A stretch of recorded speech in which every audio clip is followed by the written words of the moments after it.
iCloud. So okay, we're actually recording now. Yeah. So we're gonna go right into it. Basically, just a little bit about who you are, and, a little bit about your background. Then we're gonna go into what Bondit is going, all about Bondit in Buffalo 8. It's gonna be about a 30-minute interview. So it's not going to take too much of your time, but let's get right into it. Tell us a little bit about who Grady Craig is.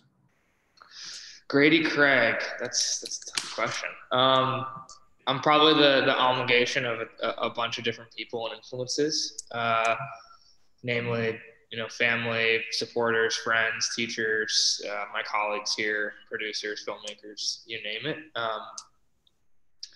I'm a film television producer and financier. And what that means is I'm basically, an entrepreneur in the sense that I can help take a small infantile idea and concept and work to build a team around that and bring in the necessary partners to present a package that people want to buy and produce. So that's become sort of my natural fit in the industry and my day-to-day job. How long you been with? So you work with Bondit in Buffalo 8 or just Bondit? Both, yeah. Okay, so let's go into tell us about who is Bondit and what is the difference between Bondit and Buffalo 8? Yeah, sure thing. Bondit Media Capital and Buffalo 8 were both founded by the same individuals, Matthew Helderman and Luke Taylor, when they were in college. Bondit is a senior secured debt lender to film, television, and media companies. So, millions of dollars on balance sheet, just strictly financing secured media projects or even media companies against, some sort of collateral or security. Buffalo 8, on the other hand, is production services from the top down, like development, distribution, post-production, marketing, production in New Mexico. And those are all services we can provide to films or television series at any step of the way. But that's like a paid service for us to come on board, package things together, take it out, or do the post work, VFX, audio, digital, all of that stuff, or even developing like distribution strategies, release strategies, and getting you placed on like the network or traditional distribution platform that is like best suited for your project. So you are basically everything. Yeah. From start to finish. Yes. Oh, that's like an indie studio. Right. Let me ask. So say for instance, if I had a package, meaning that the actors are already attached, I have everything in place with the exception of the financing, and I present that package to Bondit. How does that normally work with you all? Yeah, the first thing I would do is review, one, the script, two would be the cast that you have, and making sure that the cast you've attached has legitimate market value, meaning these sales agents and distributors, they have formulas basically that say, Matt Damon and Will Ferrell, they're worth X amount in these territories around the world. So they'll say, these combination of actors and actresses, we can earn, 100K in the UK, 200K in Russia, $1 million in the US, and so on. So the first step is determining, do you have a cast that can generate numbers like that? And how does that compare to your budget? If you've got, a budget of 1 million and your cast is probably only worth like 500,000, then you're going to have to plug that shortfall with equity or reduce the budget or, some tax incentive location.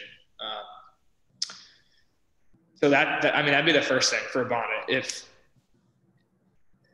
If you don't have those in place, like if you don't have a minimum guarantee or pre-sales, Bondit can't look at it. In which case we could help you from the Buffalo 8 side to put name talent in there, go out to our direct relationships with distributors and sales agents, and try to get a deal in place that would allow us at the Bondit side to finance the production. Okay, so basically, if I have the script and I don't have the talent attached to the project, then Buffalo 8 will come in and attach the talent. to the project. So yeah, we would try to identify one talent that fits the creative role of the script that you see in there, right? And then two, that we know has market value, and three, like, do you have the budget flexibility to hire so and so actor? Because you could hire Jason Momoa for $1 million for 2 days, but your budget less than that. So it's you got to weigh like what makes sense. Right. And so once you all decide to take on the project, so do you all just write a check out to the producers and let them go and make their film, or how does that work? From the Bondit financing side, it's really, there's a lot more diligence that goes into it. We're not like an equity investor, so we need to know that you have, Lionsgate has already guaranteed to pay you $5 million when you make the movie. That's a minimum guarantee contract. You have guaranteed distribution. You have guaranteed money coming back. We'll take the production risk, and we'll lend you the $4 million, $4.5 million, whatever it is, to then make the movie. So that Lionsgate will then pay the $5 million. It'll cover our loan, cover our interest, and secure a path forward for you guys to get this out in the world. There's obviously a lot of other details involved, like we have to run a bunch of financial models, assess the risk, what's our pricing. But that's kind of the gist of it, is making sure that there is a clear path of repayment if we were to lend you the money. Okay. So can you give us an example of one of the projects that you all have taken on and it became like very profitable for you guys? And how does those numbers work? Like, say for instance, if you all produced a project for like 500,000 and it went on to make 20 million. Do you all have any situations like that? Because you all do theatrical as well, right? Yeah, a lot of our films go theatrical. I'd say not now because of COVID, but there's some limited, drive-ins and stuff like that where they're premiering. We had a project called Becky, which is a Kevin Smith movie where he's playing a neo-Nazi. Kevin Smith? Yeah, not his usual, or Kevin, is it Kevin James? Yeah, I think Kevin Smith did a film, yeah. Yeah. Because I know I think you all financed. Sorry, it's Kevin James. It's Kevin James. Okay, cool. From Paul Blart. And here's the thing, like, we don't take profit sharing. So we only care about getting our loan back and our interest. Like, we hit singles here, hit singles and doubles. Like, people who take equity risk, they're in it for the long haul. So if a project like that or Napoleon Dynamite ends up doing millions of box office, they're the ones that are going to reap those benefits. Oh, that's okay. I mean, I would say Becky did really well. We were at the top of the box office for like 3 straight weeks during COVID. So it was limited because there weren't big studio companies that we were up against in theaters. They worked with SVOD platforms and stuff like that. Yeah. So with you all, so the artist or the creator keeps all rights, or do you all participate in the ownership of the content? Yeah, we don't take any of the rights we leave that to the writer, the filmmaker. I think we do have ambitions in the coming years to develop a strategy where we are nurturing projects and scripts from the ground up, and we would essentially own them and distribute them ourselves. But for the time being, we leave the creative up to you and all those rights to the screenwriter.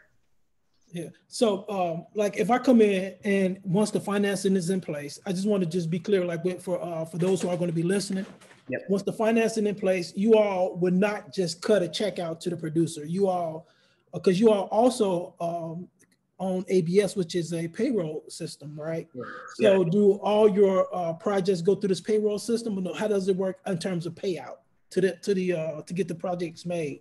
Yeah, I think utilizing ABS, utilizing Buffalo 8 post-production, utilizing our New Mexico production team, all of those go a long way in something that we're financing because it gives us greater control and the ability to monitor how our capital is being used, and it takes away a lot of the risk. So if we can have those elements bolted on, then it makes for a flexible closing. It makes for cheaper capital. We can defer a lot of fees on the post side to alleviate some of the budget constraints for the production. But again, it just really comes down to is there collateral in place that we can finance it? Like, we may love something and it has a really great cast, but we can't get involved until they secure some kind of output deal for us to consider it. Okay. I noticed that you also said one of the first things that you said, even before giving out financing, is you all have to take a look at the script. Is there any type of content that you all stay away from? What is more profitable for you all? So how do you all deal with that? I mean, the Oscar winners are dramas, right? So right. Early on in the Bondit Buffalo 8 days, they had Lovey and Vincent, which ended up winning at the Oscars for some, I believe it was the Oscars, for the artistry that was done. But that was an equity investment, and we don't do those anymore. And those are like the big gambles we have to take on some films. The stuff that consistently sells and you can actually have a business built around is like the action or the horrors and thrillers that you can, those genres are universal languages. So you can pre-sell territories around the world. Like, you understand explosions and violence and jump scares. But it's really hard to pre-sell dramas and comedy and romance and stuff like that. Okay. So who are some of the filmmakers that you all have worked with in the past, or who you all are currently working with? Yeah. There's a bunch. Is it like the actors that you're interested in, or like the producers? Producers and directors. Yeah, we do a lot with Emmett Furla, or Randall Emmett and George Furla. They do a number of Bruce Willis films every year, and we participate in those projects. The Jordan Levine and Yale Productions team out of New York, they did Becky, and they do more artistry type projects. I think the number of producers that we're working with is growing for sure. But it really comes down to, like, do they understand this business model? Do they have a track record they can trust, and continue to work with them going forward? Right. So I just noticed that you all, like Matthew announced that you all are doing distribution as well. Through Buffalo 8. So how does that? So once you say for instance, if you all finance a film, does that mean that the film that you all finance has to go through Buffalo 8 in terms of distribution, or are you all very selective in terms of what you all are going to put out? Do you all also acquire films as well? So how would that work in terms of y'all distribution? How our distribution division is set up today, it's really, first-time filmmakers or people who are getting into film or have done a couple of films already, and they don't know what to do next. So they can come to us and we can work on like a distribution strategy and a marketing plan and PR plan, and get them placed on an aggregator that will get them on Netflix and a number of other places. So that's more of like a distribution service. And the reason we brought on Nikki Steer Justice to head as the new head of distribution was because her relationships in the space are truly excellent, and she's going to allow us to have output deals with Lionsgate, Vertical Entertainment, Saban, all these places where when we do have projects that come through our doors that just need a home, that we can place them and we can pitch them, and we have an open door. Because places like Apple, Netflix, Hulu, they won't take your call or look at your material unless it's coming from a trusted source and you're an approved distributor or aggregator. And that's kind of our goal. I think in 1 to 5 years, our plan is to develop the ability to distribute on our own. But for now, it's more of a service-based, revenue-generating product that we have here. What kind of deal do you all do? Upfront money, or do you all do like a split, like a 70-30 split? What kind of deal do you all do for filmmakers? Yeah, it depends. For the distribution service, where we're working with them, developing the distribution strategy, it's a paid upfront service, and we'll take no back end. All of that's still left to you. And there's different tiers for how much is in your distribution budget that we can spend on marketing and campaigns and all that. The other one is for ad-based video on demand. And we have output deals with like Tubi TV, Pluto TV, et cetera, where we can just place it on the platform. I mean, they have to approve the material, obviously, but we don't take any out-of-pocket expense, and we'll just take a gross corridor of the first dollars that come in through the ad revenue, and then we split it, 75% in filmmakers. That's good. So with the Tubi, you all don't have a middleman. This is Buffalo 8 going directly to Tubi. Correct. I guess we're technically the middleman, but we became an approved aggregator for Tubi, so they trust us to bring them material. Yeah, but I'm saying it would be a good deal for filmmakers to go through you all. Correct. Because you all go directly into Tubi, which is and I'm hearing that Tubi is very they pay very good as well through the advertisement platform. So just one more question. So one of the things I was watching one of Matthew's interviews, and he said you all only lost money on one film. So to lose money, but you look at the number of films that you all and TV shows you all have produced is over 100. Yeah. So how is it possible for you all to only lose money on one project?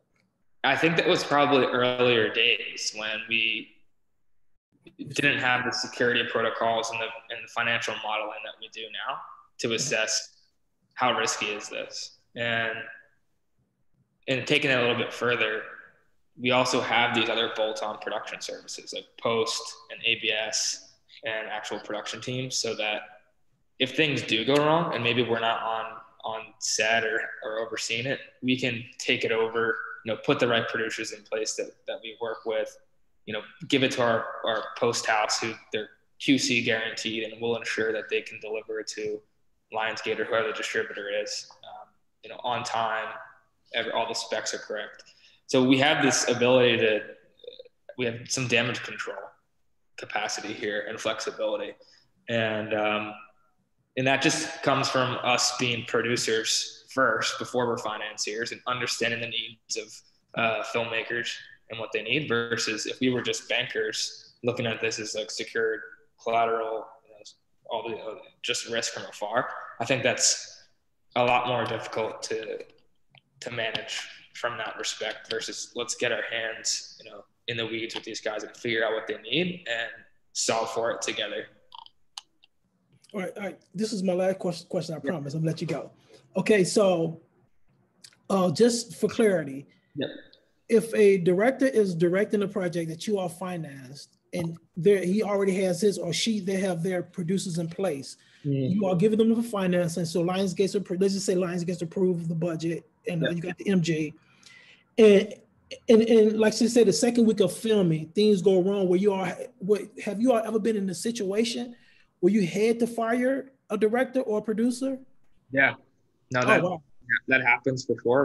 I think early on we tried to vet the producer and vet the director to make sure they've worked within this budget before, they've delivered to Lionsgate before. And we do that for everybody. Line producers, like costume, art, production designer, all of that stuff. If we're seeing on their IMDb that they've only worked on short films and this is a $5 million budget, like that's going to raise a lot of red flags for us. And the team. But yeah, I mean, it has to be done sometimes. If things aren't working out or people are leaving and sad and refusing to work, we got to kind of come in and remedy this to make sure that the schedule remains on track, even if that means firing some people that have been on the project for a while. This is business. Grady, I want to thank you for your time. Truly appreciate it, man. And tell Matthew I said, it's always a pleasure. Will do. Matthew, and thank you. I truly appreciate your time. Is there any last things you would like to say, or in terms of if anyone wants to reach out to Bondit, how can they reach out to Bondit? And how would that the contact? Can you give us your contact information? Yeah, I would say anyone who, no matter what your project stage is in, if you just have a script or you've completed production or you've got a finished project, you can shoot me an email, Grady, Grady, @bondit.us. and I can kind of point you in the right direction where we could help. And hopefully we can start a relationship that allows us to consider, financing your next project. Yes. Thank you. I truly appreciate it, Grady. Yeah, thank you. All right. Take care. All right. Take care.